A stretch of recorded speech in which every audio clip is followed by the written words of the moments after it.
Good morning, boys, and happy Monday. It is installment number 2 of the weekly Bigs review. Some big changes here in the Bigs this week. Lots of great matchups, but a lot of blowouts. I do want to start off by apologizing to James McCloskey and Barry Nisman and kicking this one off with their Week 1 review. James defeated Barry 12-7. Looks like close categories there were doubles were tied. Triples, James won by 1. Stolen bases, Barry won by 1. They tied walks. James had 1 less error, and Barry had 1 fewer losses. As far as stats on the bench for James, another big week on the bench for these guys.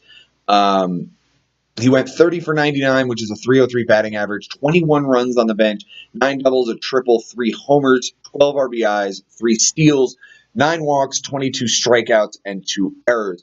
One of the big things that I noticed on the 2nd of April, it looks like Hunter Renfroe had 2 homers and 3 RBIs on the bench, and Dwight Smith Jr. was in the lineup, only went 1 for 4. I guess you could make the argument there that the Padres were facing Zach Greinke, where the Orioles were facing Marcus Stroman. So I guess you want to play the better matchup of the Orioles against Stroman versus Greinke. The other one on the 6th of April, looks like Joey Gallo was out of the lineup, and first pitch was 4:05 Eastern, which would be 1 o'clock here on the West Coast where James is. And Hunter Renfroe was on the bench with 2 doubles. Their first pitch was just before 2 o'clock Eastern, which would make it 11 o'clock our time. I would imagine those lineups would be ready, but again, it might be a case of matchup dependent. Overall, not a whole lot of moves from James. He did pick up Kevin Kiermaier for Dwight Smith on the 5th of April. I think that's a pretty significant pickup there. Kiermaier going to hit at the top of the Rays order with a ton of protection behind him, and if he's got a good on-base percentage, he'll be a fantastic asset. Now James is certainly not needing for outfield as he went outfield. I believe his first 2 picks with Judge and Stanton, but as long as Stanton's on the DL, it's a nice little addition.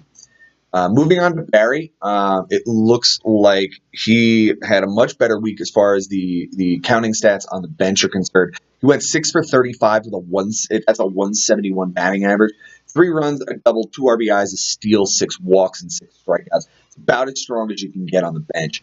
By the 5th of April, though, he started benching his pitchers, which, I mean, I can't blame him. He was trying to get, he was seeing James stream a lot of stuff there and was probably trying to keep his ERA down.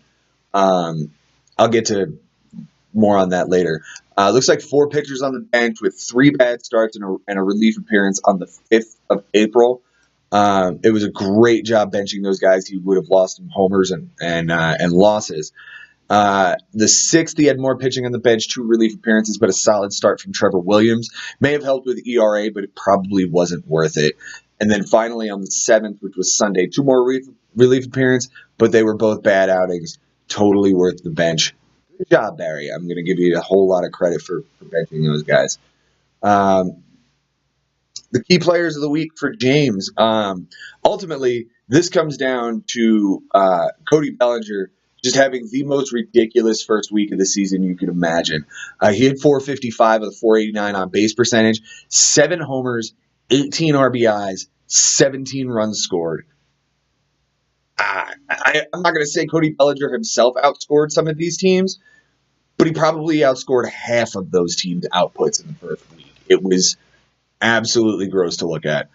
Joey Gallo also had himself a good week. 4 homers, 11 RBIs, 10 walks and 10 strikeouts with 9 runs scored, 250 batting average, which is about as good as you're going to get from Joey Gallo any week.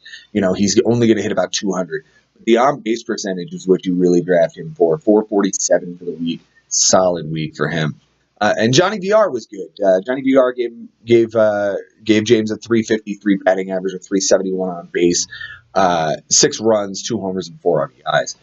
Pitching-wise for James, Uh, I mean, it was a good. It was definitely not his number ones week, but if he can survive and win a week like this against a really experienced manager, without his number one being a top level starter, I mean, there's only good things that can happen from there. Charlie Morton was the number one overall. 11 innings, a win, 14 strikeouts, a 1.64 ERA with a 1 WHIP. Kenta Maeda gave him 11 and 2/3 with 2 wins, 3.09 ERA and a 1.29 WHIP. And Brad Keller, 19 innings, a win and loss, 284 ERA, 13 strikeouts with a 105 WHIP. For Barry, Paul Goldschmidt tried to keep up with Bellinger this week. Just wasn't enough. I mean, nobody's going to have that kind of week. But, Goldschmidt, he hit 5 homers, drove in 9 RBIs, 6 runs scored. The biggest issue there was he hit 200 for the week. There just wasn't enough other hits in there other than the homers.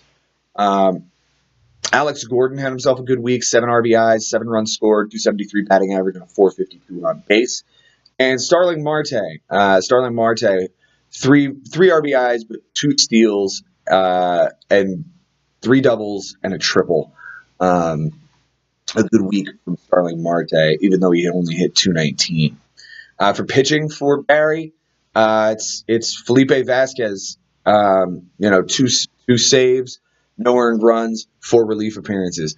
It's Trevor Williams. Trevor Williams had a great start, 6 innings, a win, 6 strikeouts, no earned.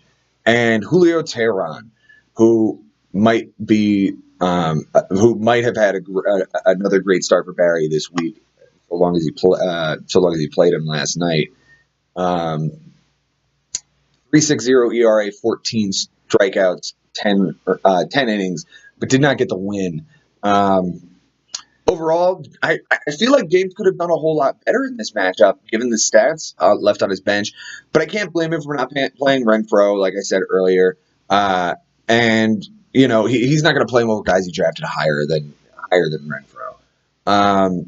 Barry's team grossly underperformed, and only Yuli Gurriel was really a guy who hit over 300 for the week. I mean, unless you count Brian Goodwin, who I think only had like 3 hits and 6 at-bats or something like that. But Cody Bellinger really was the story of this one. Absolutely was the hottest guy on the planet for the first week, and it shows. James gets the week 1 win. Moving on to week 2 now. So, like I said last week, I'll be running down the rankings coming into that week, not at the end of the week. So, though I have something to gloat for in a minute, I don't have anything to gloat for right this moment. We're going to start with something incredibly odd that I don't think we've ever seen before. That is a 1 versus 2 matchup after week 1. We end up having Frank Bucco and Mike Sherman. McCann Bigot defeats Kershaw for Passover 12-8. Again, they were the 1 and 2 teams coming into this week, and they had a pretty solid slugfest. Close categories. We're looking at. I'm sorry, bear with me one moment. We are looking at 1 run for Mike. They tied in triples. Frank had 1 more stolen base. Frank had 2 fewer strikeouts.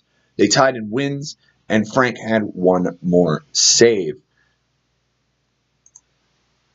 For stats on the bench, a much better week than last week for Frank.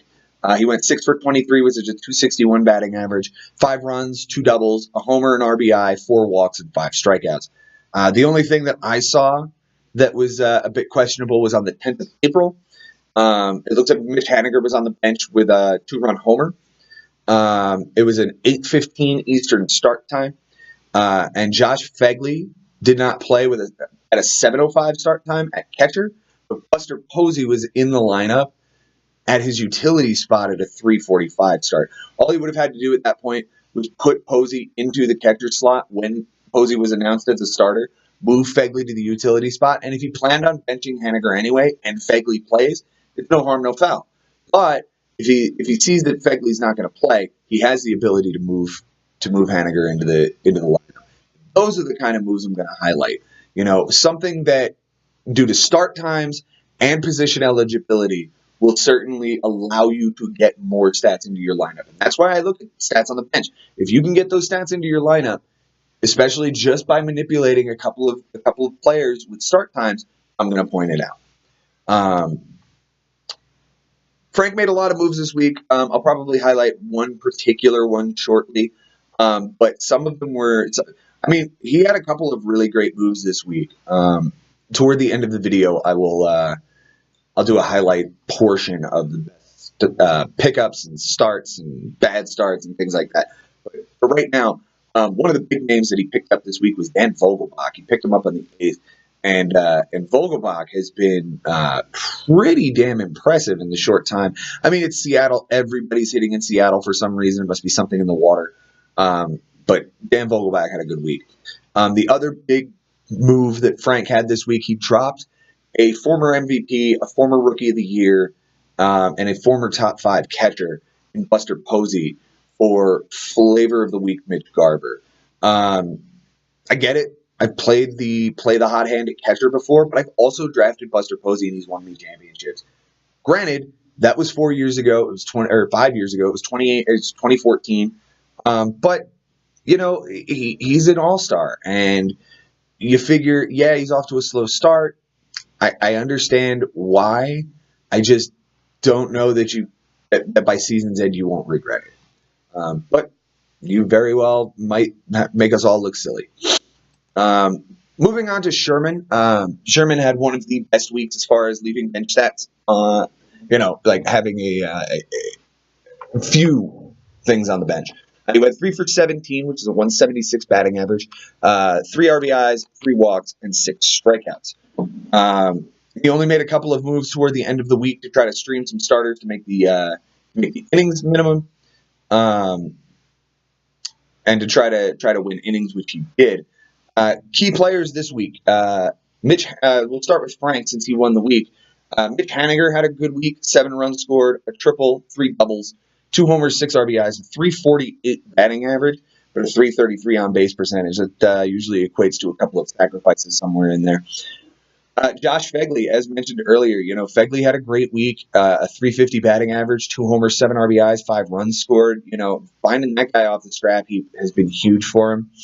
And number one first round pick for him, Javi Baez, 4 RBIs, 273 batting average, 4 doubles, which helped him win doubles by 8.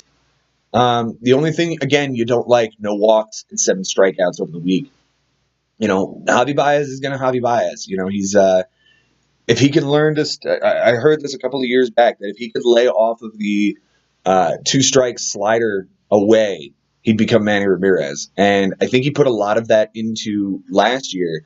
And if he continued to take that next step, Frank can go as far as Javi Baez will take him. Pitching-wise, again, another great week from Blake Treinen. 2 1/3, 2 saves, no earned. Looks like Treinen's right on his way for another great season. Another Oakland A, Frankie Montas, 6 innings, a win, a 4.50 ERA, and 3 strikeouts, 2 homers given up. This is another week where Frank is bailed out by just absolutely awful pitching from his opponent. I mean, he won the ERA category with a 4.84 ERA and a 1.51 WHIP. I mean, again, at some point, somebody's going to put up a good pitching week against Frank, and then we'll get to see what his managerial skills are really made of. Also, on Frank's key players, pitching-wise, Romanis Elias, a win, a save, 4 innings, no earned runs, and 2 relief appearances. For Mr. Sherman, Ronald Acuna, as expected, first-round pick, 3 homers, 9 RBIs, a steal, a triple, a double, 7 runs. He literally filled the entire stat line and hit 545 for the week with a 630 on base percentage. That's just gross. Also, another junior on his team, I believe it was Fernando Tatis Jr. Fernando Tatis had 3 homers, 7 RBIs, 4 runs, a double, 2 errors you don't like to see, and 9 strikeouts over the week. But he hit 350 and had a 417 on base percentage. And finally, it's all young kids for Sherman this year. Pete Alonso, 300 batting average, 417 on base with 3 homers, 6 RBIs, and 5 runs scored. Much better plate discipline, 4 walks and 7 strikeouts. On the pitching side, I mean, it's the pitcher of the week. Spoiler alert. It was German Marquez. Complete game shutout, 14 innings over the week. 1-1 record, 11 strikeouts. Did have a 3.21 ERA with a .57 WHIP. He was just disgusting in his complete game against San Francisco. Only gave up 1 hit and had 9 strikeouts in that game alone. Along with him, Michael Pineda had a good start. 6 innings, a win, 5 strikeouts, a 4.50 ERA, a 1.33 WHIP. And Jordan Hicks, 2 relief appearances, 2 saves, clean innings. But again, just as far as other than German Marquez, no starter for Sherman had an ERA under 4.5. That includes the 4 streamers he did this week, and those were bad. We're talking DeSclafani, Skaggs, Zimmerman, and Ronaldo Lopez. They combined for 15 1/3 innings, 3 losses. Nobody had an ERA lower than 9. Again, overall, second week in a row, Frank benefits from a subpar performance on his opponent's pitching side, but is bailed out by an even worse. Or he has a subpar performance. I mean, again, you're not going to win a whole lot of weeks with a 4.84 ERA. You're not going to win a whole lot of weeks with a 1.51 WHIP. But when your opponents are putting up a 7.78 ERA for the week and a 1.62, you can get away with a lot of stuff. Again, dropping Buster Posey, we'll have to see by season's end how that works out. But the big name that fell apart for him this week was Kolten Wong. I remember week 1, he had an unbelievably huge week. This week, Kolten Wong hit .059 with a homer, 2 RBIs, and 2 steals. Might have been his only hit this week. But looks like after this week, Frank moves down to about 5th or so. Let me take a look here. Bear with me one moment. I did not have that screen. Looks like Frank falls to 5th despite the 12-8 win, and Sherman falls to 8th overall. Moving on to, I told you guys I had something to gloat about, right? And, coming into the week, I was in 3rd. I was happy with that. But I knew I was facing a really formidable opponent in Ben. I come away with a 15-4 win. I can say that I was pretty nervous coming into Sunday, knowing that Ben had a bad week the week before. I knew he was going to be coming out punching for me.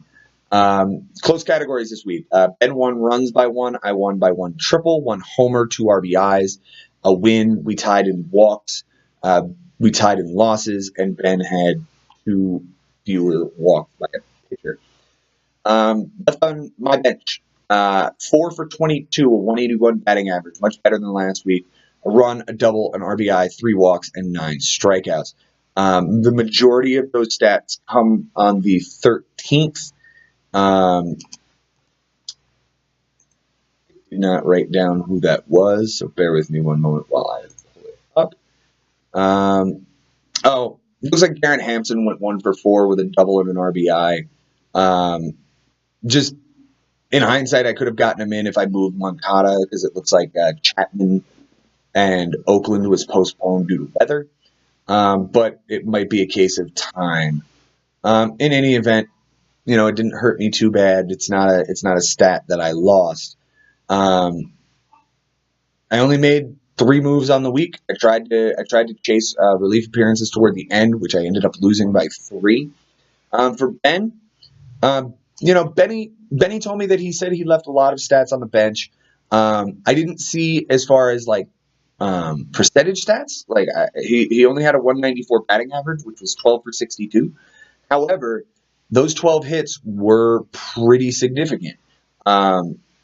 There were 3 doubles and 2 homers. That's 5 of the 12 hits right there. Considering he lost by 1 homer and 2 RBIs, he left 4 RBIs on the bench. And one of those guys was Trey Mancini. I think Ben is having a difficult time figuring out when to play Mancini, especially considering he's in a terrible Orioles lineup. They're going to be shut down quite often.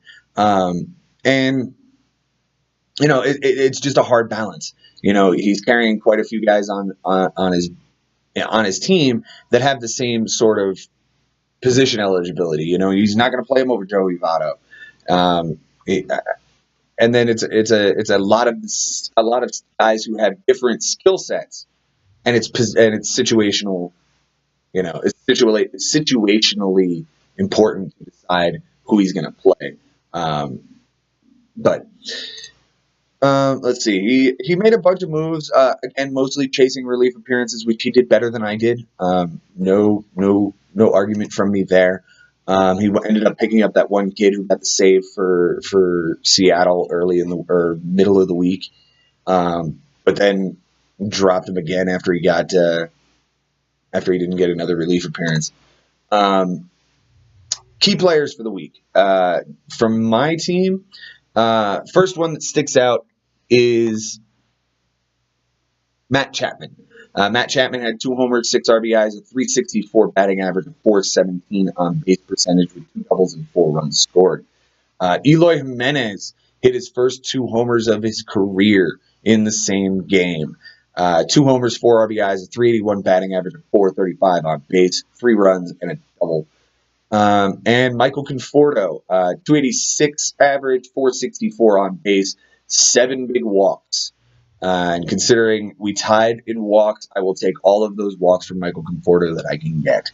A homer, 5 RBIs, 4 doubles, and 4 runs scored. Pitching-wise, I'm going to give the nod first overall to Eduardo Rodriguez, who had an amazing start this week. 6 2/3, 8 strikeouts, and his only bad pitch was a home run given up.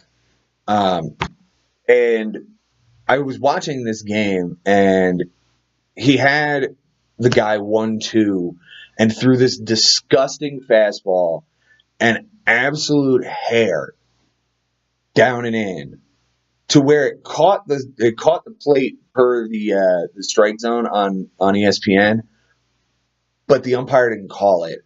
And the next pitch was just a bit more over the plate, and the guy hit a 2-run homer. So those are the only 2 runs. Like, he should have gone 7 shutout with 9 strikeouts, but that's how baseball happens, you know. Also, on my pitching category, Jose Barrios had a great start, 6 2/3, a win, 7 strikeouts, a 2.70 ERA. It's almost an identical stat line to Eduardo Rodriguez. That outing was against Detroit. And finally, Cody Allen, where Shane Green was week 1's closer of the week with like 7 saves. Cody Allen stepped up, had 3 saves and 3 innings, and only gave up 1 earned run and 5 strikeouts. For Benjamin, he had a great week from Carlos Correa. A homer, 4 RBIs, a .381 batting average, a .500 on base percentage with a steal, 2 doubles, 3 runs scored, and 5 walks. Trey Mancini does it again. .364 batting average, a .481 on base percentage, 5 walks, a homer, 2 RBIs, 3 doubles, and 6 runs scored. If you include the fact that he benched him for another homer RBI, could have been 2 homers and 3 RBIs. And finally, Carlos Santana, man, I don't know what it's going to take until the fantasy world really jumps on him the way Ben does. The man had a .542 on base percentage this week with 8 walks, 2 runs, 2 doubles, 2 RBIs, and a .313 batting average. I mean, the man just hits. He is a professional hitter in the middle of that Philadelphia lineup. I'm sorry, in the middle of that Cleveland lineup, who needs hitters right now.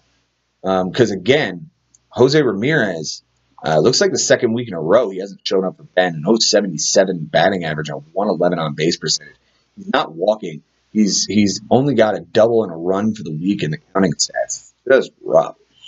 Pitching-wise for Ben, Raisel Iglesias gets him 2 saves, shutout innings, 2 relief appearances. And facing a guy who's got, 4 relievers and winning four closers on his team and winning the saves category is huge for me. He's got Jansen, Chapman, Iglesias, and Boxberger, and he only gets 2 saves out of all of them for the week. So the nod goes to Iglesias, but, most weeks you're not going to see Ben with only 4 saves on the week. Steven Matz had him a good start, 6 innings, 8 strikeouts, a 3 ERA. That start was against Atlanta, which, if you're a Mets fan, you love to see Steven Matz with quality starts down in Atlanta. And finally, Masahiro Tanaka, 10 innings, only a loss, a 5.40 ERA, but he got 9 strikeouts, led the team for the week in strikeouts. This matchup is so much closer than you guys realize. One or two moves, or Jose Ramirez showing up. Like, I don't think it can be undersold how cold a start this guy has had, and it really was the difference in this matchup. 1 run, 1 homer, 2 RBIs, a walk, 12 points in batting average, 4 points in on-base percentage. Jose Ramirez drags all of that down for Ben, and that hurts, and he's off to a really bad start, falls to 13th. However, this guy's back on top where he belongs. Next week, I've got a special little addition for you guys now that I'm the king again. Moving on. We had a matchup between Stanton Room Only and All Brawn No Brains, which was James McCloskey and Andy Solar Greco. It was number 4 against number 7 coming into the week. And Andy takes the win 11-8. Close categories in this one. Looks like James had 2 more. James had 2 more homers. Andy had 2 more RBIs. James had 1 more steal, 1 less strikeout, and 1 fewer error. For Andy, who won his bench stats, 5 for 28, which is a 179 batting average, 3 runs, 2 doubles, a homer, 7 RBIs, 5 strikeouts, and an error. The only thing that I noticed that is incredibly frustrating, not a managerial error so much, but David Peralta on Sunday, the 14th, was on the bench. Looks like he came in and hit a pinch hit 3-run homer, which would have certainly helped Andy get at least 1 closer in homers. It doesn't win him a category, that homer, but it certainly gets him closer.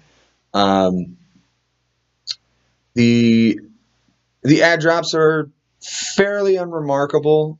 He did add Touki Toussaint after that good relief appearance from him, 6 innings, and it looks like he's going to end up in the rotation. But he dropped Jose Martinez, who's a really good batter. I just wish that St. Louis would either trade him or play him. I mean, the guy can hit. For James, he had a 13 for 56 week on the bench, which is a 232 batting average. But the counting stats are what kills him. 10 runs, 3 doubles, a triple, 3 homers, 9 RBIs, a steal, 4 walks, 11 strikeouts, and an error. On the 9th, he missed Willie Peralta's relief appearance, which I believe may have been a save, and Sonny Gray was in a relief spot. Considering that he lost relief appearances by 2, if you have that one going into the final day, perhaps you're picking up relievers looking for 1 more to at least tie it.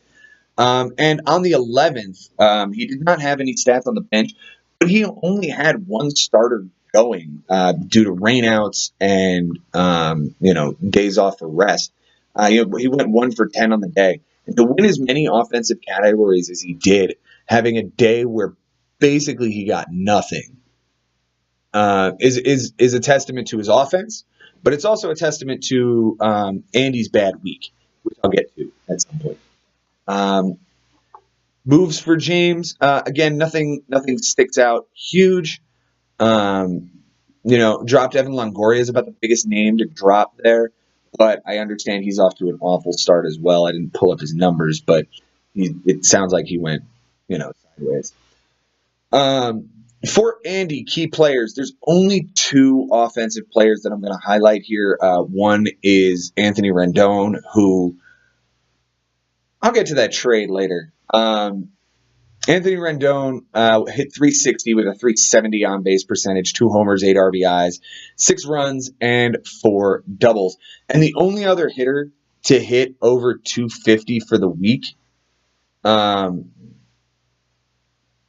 was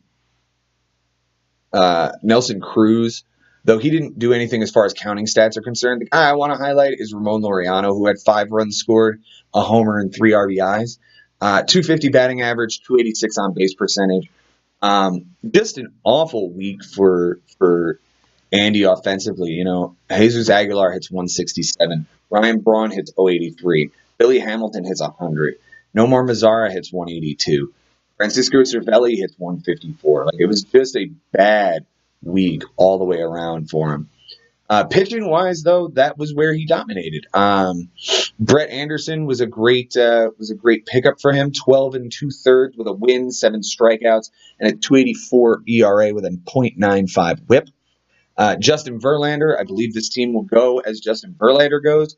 12 innings, a win, 17 strikeouts, 3 WHIP, and a .92. I'm sorry, a 3 ERA and a .92 WHIP. And Anthony Swarzak. Got him a save, 2 2/3, 3 relief appearances of shutout ball with 4 strikeouts. For James, more of the same from the guys you'd expect.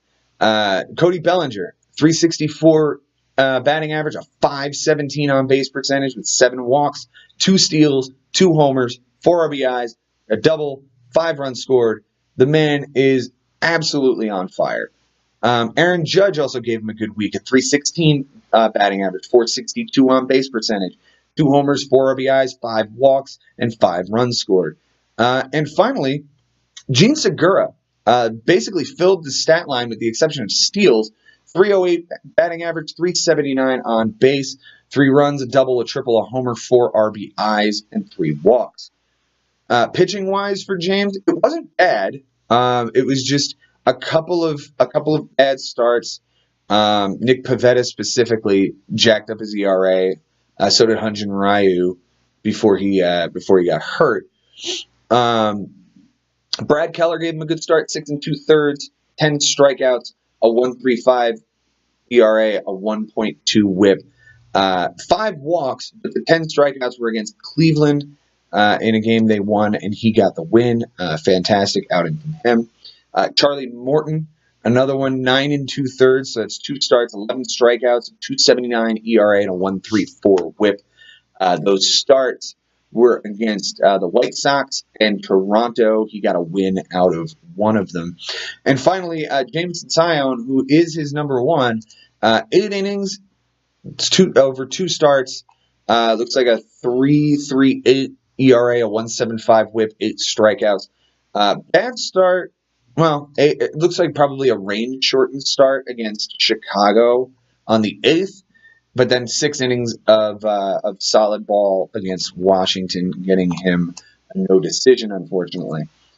This matchup here was the age-old good pitching defeats good offense matchup. James didn't win a single pitching category, and all Andy had to do was take 2 offensive categories, which he did in doubles and RBIs. Given that James left 9 RBIs on his bench, this very easily could have been a 10-10 matchup or somewhere around there. But again, you know, trying to negotiate how to get guys into your lineup, I sympathize. I deal with it myself. We move on to looks like Angels in the Trout field took on James's team, Bobby Russo against James Santangelo. It was a 5-6 coming into this matchup. Close matchups this week. James had 1 more triple, 2 more RBIs. Bobby had 1 more walk. Bobby had 1 more win, and they tied in losses. James took the week 11-9. So we'll highlight his team first. Not too many roster moves. First and foremost, he did pick up Manny Margot, who had a great week for him. And picked up Brian Anderson, who's going to be a solid backup third baseman behind Will Myers. I'm sorry, not Will Myers. Behind Mike Moustakas. He's got a lot of versatility in the infield, which is a good thing to have. By and large, he went 8 for 23 on his bench. That's a 3.48 batting average. 4 runs, a double, a homer, 3 RBIs, a stolen base, 4 walks, and 4 strikeouts. A couple of things. On the 9th of April, he left a 2-for-2, 3-run double, and 3-walk performance out of Tucker Barnhart. Now, I get it. Maybe you don't want to play 2 catchers, and you're certainly not going to bench Yasmani Grandal. But left field was empty, and he could have played Tony Kemp in left field, Manny Margot in center, and put Tucker Barnhart in utility spot. That would have gotten those into the lineup, which could have affected the walks category that Bobby won, considering he had 3 walks in that game. Also on the 13th of April, Brian Anderson went 3 for 5 with a homer and a steal on his bench, but I don't see a way you're getting him into the lineup. His outfield that day, I believe, was Yelich and Dahl and somebody else. There's just I didn't see the way to get him into the lineup. So those are the sacrifices you make. Moving on to Bobby, his bench stats: 13 for 50, which is a 260 batting average, 14 runs, 4 doubles, 4 doubles, 4 homers, 7 RBIs, 9 walks, 12 strikeouts. A couple of things I noticed on the 9th. It looks like Brandon Nimmo had a homer against Kyle Gibson at home, whereas Brett Gardner was against Garrett Cole and went 0 for 3. I understand the idea of, Nimmo started out really, really cold, but it's Kyle Gibson in Citi Field, whereas Brett Gardner's on the road against a Cy Young candidate. I mean, I don't know that I would make the same move that Bobby did, but just something to point out. On the 12th, Ketel Marte was out of the lineup at a 9:40 start. Looks like Josh Bell was on the bench for a 7:05 start, and Jurickson Profar was at first base for an 8:05 start. So if you move Profar to short, Bell into the lineup at first base, and he homered. But I will give Bobby the benefit of the doubt on this one. It was against Patrick Corbin, and it was lefty-lefty. I think when you see Ketel Marte out of the lineup, you might make that move. But if you don't like the matchup of Bell versus Corbin, I can respect that. Finally, on the 14th, which was Sunday, Josh Bell and Adam Frazier had a big game, but it was against Max Scherzer. So I'm not going to discredit Bobby for benching his Bucks against, arguably the best pitcher of this generation. But it looks like, Will Myers and Dozier weren't in the lineup, and Profar was at first base. So you can move him around again and get those guys into the lineup. Only 2 moves for Bobby this week. A whole bunch of Chris's. Chris Stratton for Chris Iannetta, and then Chris Iannetta for Carson Kelly. Nothing of note there. Key players in this matchup. Well, we'll highlight James's team first, as he was the winner. Mike Moustakas is the guy for the week. 3 homers, 5 RBIs, 7 runs scored, a 304 batting average, and a 384 on base percentage. Marcus Semien had a good week for him. 8 runs scored, 2 homers, 7 RBIs, 407 batting average, and a 414 on base. And he needs to keep hitting, because there's a kid down here in Las Vegas, Jorge Mateo, who plays short. That kid can rake, and that kid can fly. Yasmani Grandal was another good one for James. 3 homers, 6 RBIs, a 529 average with a 636 on base percentage. That's just gross. Pitching wise for James, more of the same from Blake Snell, reigning Cy Young Award winner. 12 innings, a win, an 0.75 ERA, an 0.67 WHIP, and 20 strikeouts. Gross. Those starts were against the White Sox and Blue Jays. Robbie Ray had a good solid start for him as well. 5 innings, 10 strikeouts, a 1.80 ERA, and only 1 walk. That's the big thing about Robbie Ray. He can strike out a ton of guys. He's always going to walk people too. That start was against Texas. And finally, Jake Arrieta. Jake Arrieta, 7 innings, a win, 8 strikeouts, a 1.29 ERA, and an 0.86 WHIP. That one was against the lowly Miami Marlins. For Bobby, it was Jurickson Profar, who, again, I don't fault staying in the lineup. He was hot. I just think with that position eligibility, you can move him around much more. 2 homers, 9 RBIs, 2 steals, 3 walks, a 381 batting average, a 440 on base percentage. And Nick Markakis was good as well. 409 batting average, 462 on base, 2 homers, 7 RBIs, and 6 runs scored. The rest of the team, again, didn't see the lineup enough to get much in the way of counting stats. Will Myers would be about the next best guy, a 304 batting average, a 333 on base, homer, 3 RBIs, and 2 doubles. Pitching-wise, it's more of the same guys for Bobby as well. Garrett Cole, 13 innings, a win, 17 strikeouts, an 0.85 whip with a 3.46 ERA. Those starts were against the Yankees and the Mariners, 2 of the hottest teams in the league, and he kept them to under 3 runs. In fact, I think he only gave up 2 against Seattle and 3 against the Yankees. Roberto Osuna had 5 saves in 5 relief appearances and shutout ball. Didn't even give up a walk or a hit. Fantastic week for him. And finally, Max Fried, 6 innings, no earned, a 1 whip, 4 strikeouts, and a win against Colorado in Colorado. Gutsy play by Bobby, but absolutely paid off. At the end of the day, this matchup comes down to the lack of Mike Trout. Without Mike Trout, Bobby's offense just couldn't keep up to James's, and only getting 2 for 4 really hampered his ability to get any offensive categories, though it doesn't help leaving all of those stats I mentioned earlier on the bench. Bobby falls to 9th with the loss, James to 7th with the win. A lot of blowout wins this week, and I'm going to get to the rest of those now. We move on to a manager that I am quite concerned about after his start to the season. That's Ari Nisman bumping Uglas, taking on JD17 Jimmy Dunlap.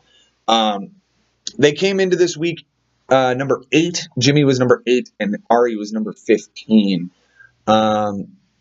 And Jimmy squashed him 14-3. The only close categories, Jimmy won by 3 innings pitched. They tied in walks, and they tied in relief appearances. Everything else was pretty much decided before Sunday. For Jimmy on the bench, 7 for 24. That's a 292 batting average. 4 runs, a homer, 2 RBIs, a walk, and 5 strikeouts. He wasted a couple of moves this week where he would pick up a guy in the morning and then drop him by the afternoon. Specifically on the 12th, he dropped Dustin Pedroia for Alex Wood and then turned around and dropped Alex Wood for Austin Romine. He also dropped on the 14th, dropped Trent Thornton for Blake Swihart and then turned around and dropped Blake Swihart for Lance Lynn. But that's on Sunday, so I mean, if you've got the moves to waste, you can. Moving on to Ari, on his bench, 6 for 31, which is a 194 batting average, 4 runs, a double, 2 homers, 5 RBIs, a steal, and 7 strikeouts. The only thing that's sticking out, like nothing stuck out. It wasn't a case of like, oh, he could have gotten this guy into the lineup. Like none of the moves that you would second guess would make any sense. The only move he made for the week, he dropped Orlando Arcia and picked up Adrian Sampson. That did not pay off, other than get him to the innings minimum, perhaps, but that was a bad start. Key players for Jimmy this week. Tim Anderson, huge week, 4 steals, 292 batting average, a homer, 5 RBIs, and 2 runs scored. Freddie Galvis, 2 homers, 5 RBIs, a 391 batting average, and a steal, 2 doubles, and 3 runs scored. And Shin-Soo Choo, 385 batting average, 3 doubles, 3 runs scored. The thing about Galvis and Anderson, though, is neither of them walked. But Justin Smoke made up for it with 7 walks for the week. Pitching-wise, I liked Luis Castillo coming into the season. I didn't realize he was going to be this good to start the season. 7 innings, a win, 8 strikeouts, no earned, and a .43 whip for the week. It was a big game for him against Miami. His ERA for the season is under 1. Fantastic pickup, Jimmy. Corey Kluber, 6 innings, 1 earned, a win, and 8 strikeouts. That start was against Detroit. And it looks like he benched him against Kansas City, which was a bad start. And finally, Matt Boyd, 6 innings, 1 earned, 6 strikeouts, and a win. Another good start out of Matt Boyd, whose ERA is 2.6. That start was against Cleveland on the 10th. Looking at this matchup, Ari is in some serious trouble if his team continues to produce at the rate he has the first 2 weeks. I mean, he's only got 9 wins on the season. It's another awful pitching performance with a 6.40 ERA and a 1.53 WHIP. His only wins this week are the categories that you don't want to accumulate, specifically offensive strikeouts, errors, and losses. I mean, basically, Jimmy outscored him in everything that they didn't tie in, and that includes the stats you don't want. Ari's getting dump trucked early on. His track record speaks for himself, and I hope he can turn this around. But it is a bad start to the season for him. Moving on, we move to Mondesi later against Here to Fuck Shit Up. Jason Ashby against Nick Holman. They were 9th and 14th coming into the week, and Jason dump trucked Nick here, 17-4. Close categories, all in Jason's favor: doubles, triples, homers, and stolen bases. For Jason, this is one of the best lines I've seen as far as bench stats is concerned. 3 for 24, which is a 125 batting average. 2 runs, a double, a homer, an RBI, 2 walks, and 8 strikeouts. He streamed a couple of pitchers late in the week that really paid off. Specifically, Aaron Brooks for Oakland and Tyson Ross for Detroit. Tyson Ross got the loss, and it wasn't a great start. But the fact that it was 6 innings is really, really important, because by then you're trying to chase those innings late. For Nick, he went 3 for 10 on the week, which is obviously a 300 batting average. 2 runs, a double, 2 homers, and 2 RBIs. Those 2 homers and 2 RBIs came on Saturday and Sunday, and I watched another week of where last week it was Ben, this week it's Nick, where you'd see a guy hit a homer on Saturday and you play him on Sunday, and the guy that you play him for hits the homer. On Saturday the 13th, Franmil Reyes hit a home run versus Merrill Kelly, and Puig went 0 for 4 against Wainwright. So he flips the two, and Puig went 2 for 5 with a double, a homer, an RBI, and a run scored. Just frustrating. And when you've got that many options and that many good options, sometimes this is the pitfall you fall into. For Nick, as far as moves are concerned, more fantastic streaming from him. Well, maybe not. So it looks like he's kept Jordan Lyles on the team, but he didn't play him that week. Kyle Wright gave him a terrible start. 3 2/3, the loss. A 14.73 ERA. It was against the Mets. Mets blew him up. Looks like he streamed Jake Odorizzi against the Mets as well. 4 2/3, a 5.79 ERA. Just a rough week pitching wise for Nick. And considering his opponent put up a 2.77 ERA, it's hard to beat. For Jason's key players, Austin Meadows has come out of the gate stupid hot.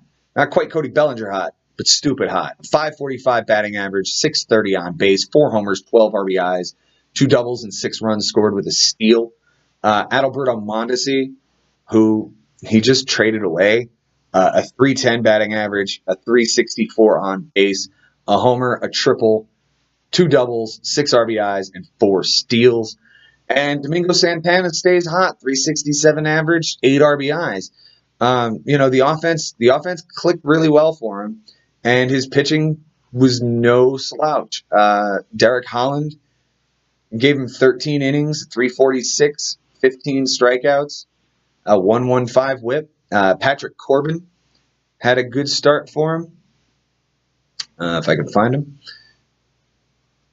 There he is. 7 innings, 11 strikeouts. It was a fantastic start against Pittsburgh. And Kirby Yates continues to show why they let Brad Hand go from San Diego. 4 relief appearances, 4 saves, nothing earned. For Nick, I don't think he would expect Andrew McCutchen to be the guy that I'd highlight first. 273 batting average, 429 on base with 6 walks, a homer, 3 RBIs, a triple, a double, and 4 runs scored.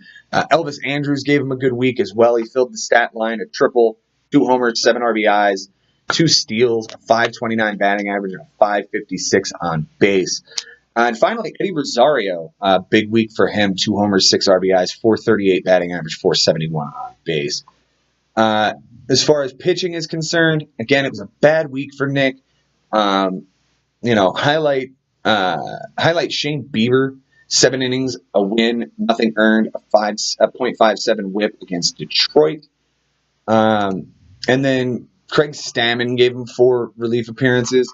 And given that he won that and was one of only 4 categories he won, you like to highlight the guy who anchored that. So Craig Stammen, setup guy in San Diego, good week from him.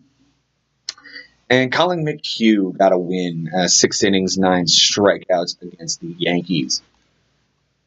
It was an absolute beating, though. Jason's pitching was stellar. His offense was plenty powerful enough to withstand the fight Nick put up. 2 of the 4 categories Nick won were just like Ari. They were stats that Jason outscored him, but you don't want to outscore your opponent in those strikeouts and errors. He had more walks. Nick had more walks, but a lower on base percentage. It's just a drubbing. Nick is also in trouble. Only 10 winning categories on the week or on the year so far. He falls to 15th. Jason, with this huge win, jumps all the way to 3rd from 9th. It just goes to show how fast you can jump up these standings with this many categories. Moving on. Now, I don't know if any of the other old timers can remember any other one of these, but this is the first one I remember. Mike Haber shuts out Chris Levy this week, 18-0. Close categories, all in Mike's favor: runs, walks, innings, saves, homers, relief appearances, and the only ties were RBIs, stolen bases, and wins. Chris got whooped. There's no way to sugarcoat this. An 18-0 whooping. On Mike's bench, 7 for 22, which is a .318 batting average, 2 runs, 2 doubles, a homer, 2 RBIs, 3 walks, and 10 strikeouts. I can't nitpick this. Like, I could find 1 or 2 things that you could change, but you won 18-0. I can't nitpick this. Some fantastic streams from him as well. Specifically, Jeffrey Rodriguez, despite the loss, gave a good start against Kansas City. That was late in the week for him. I'm sorry, that was for Chris. For Mike, the stream I want to highlight is Tyler Mahle. 5 innings, 7 strikeouts. Looks like 1 earned run against Miami. The Reds won the game. He did not get the win. For Chris, 20 for 65. That's a .308 batting average. 16 runs, 4 doubles, 4 homers, 10 RBIs, a walk, and 12 strikeouts. All week I was watching Chris struggle with what to do with Willy Adames. It started on Monday. Willy Adames had a big day on the bench, and then he was in the lineup, but then Jesse Winker and Eduardo Escobar had a big day on the bench. And then on the 12th, Adames and Pujols both homered, and his team only hit .205 in the lineup. So he responds, and finally, the most frustrating thing, Christian Walker on Sunday goes 3 for 4 with a homer and a double on the bench, but he had gone 0 for 4 with 4 strikeouts in the lineup earlier in the week. Just a frustrating week, tough to gauge, and it was heartbreaking to see, knowing how bad it was by week's end.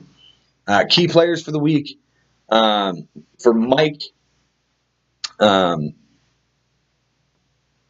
Mike, it was Chris Davis, 5 homers, 10 RBIs. He's the first guy to 10 homers on the season. Jorge Soler had a good week, 3 homers, 6 RBIs, despite only hitting 172.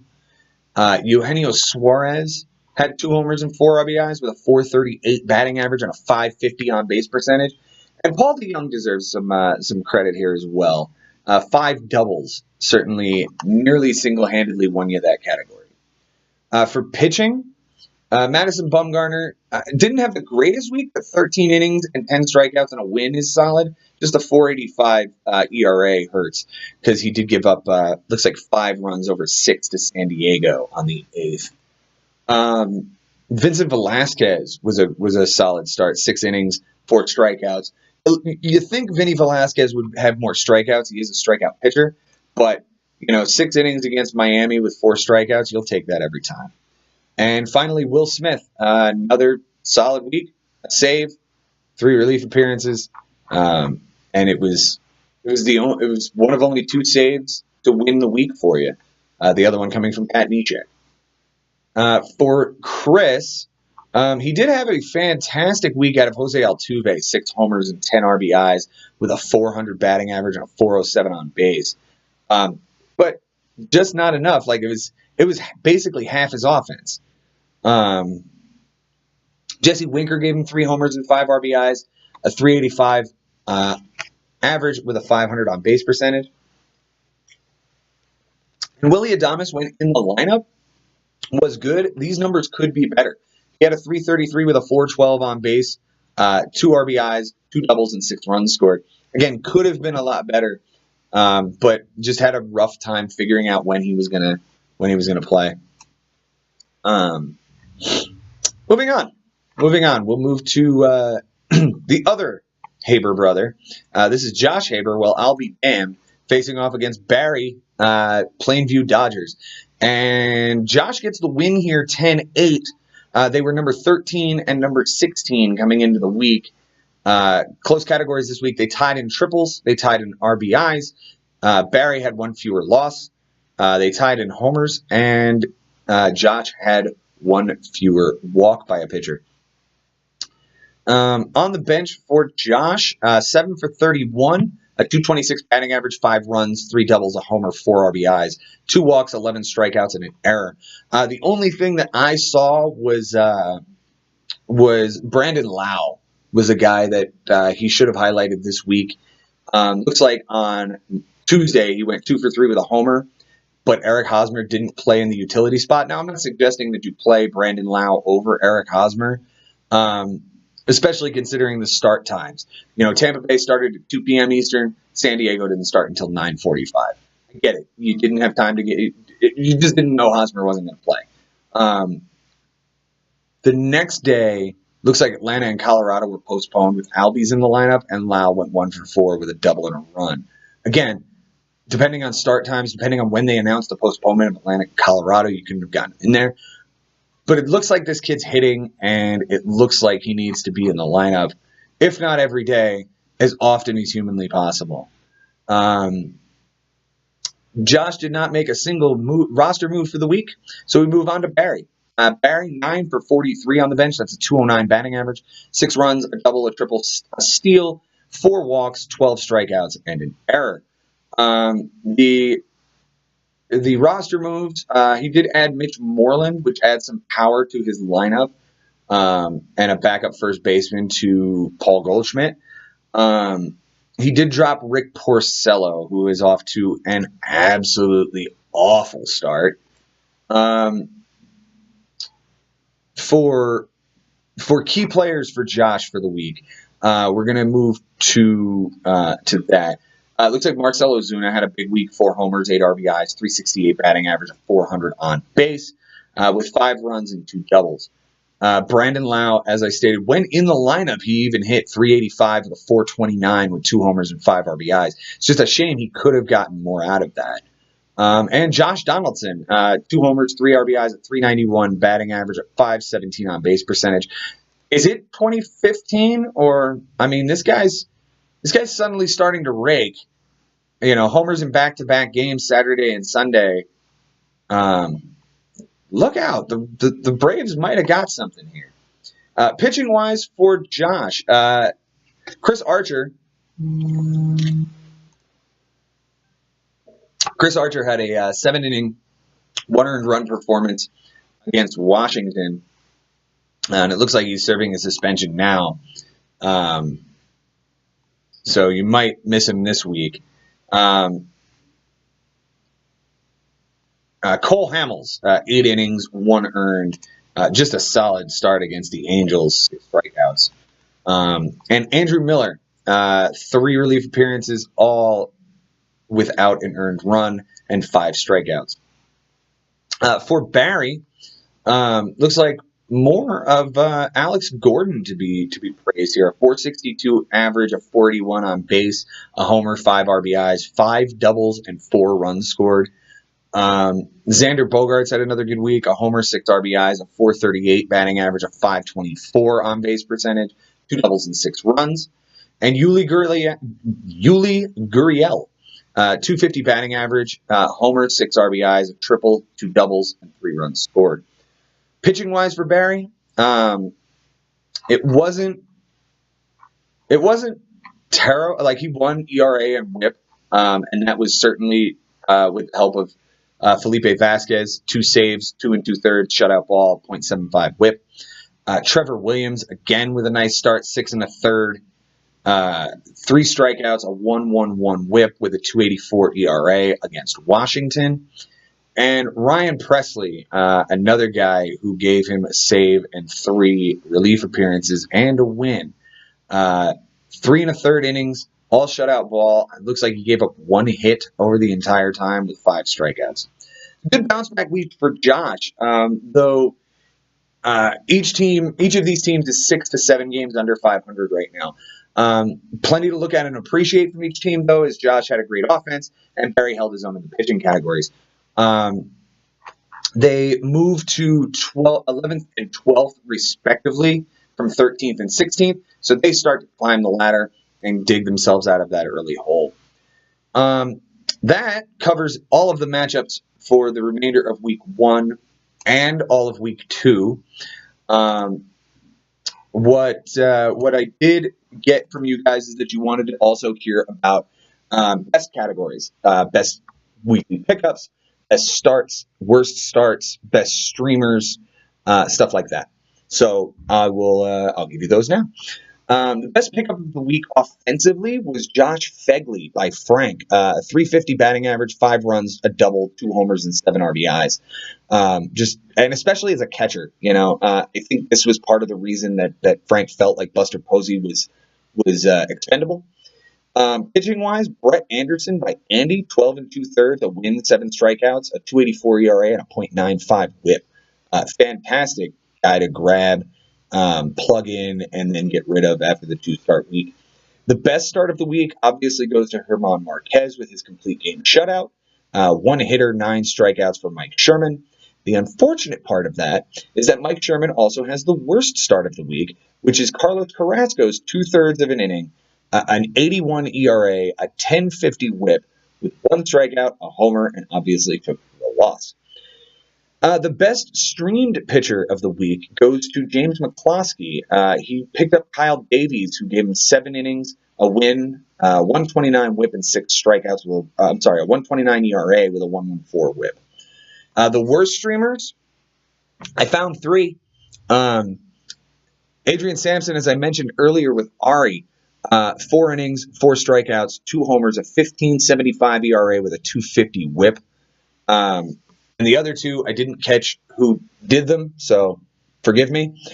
Felix Hernandez was lifted with flu-like symptoms after an inning and 2 earned. and Kyle Wright, the one I mentioned earlier, 3 2/3, a 14.73 ERA and a 3.27 WHIP. Boys, this one's over an hour. After the first one was 40 minutes. I've added a little bit to it.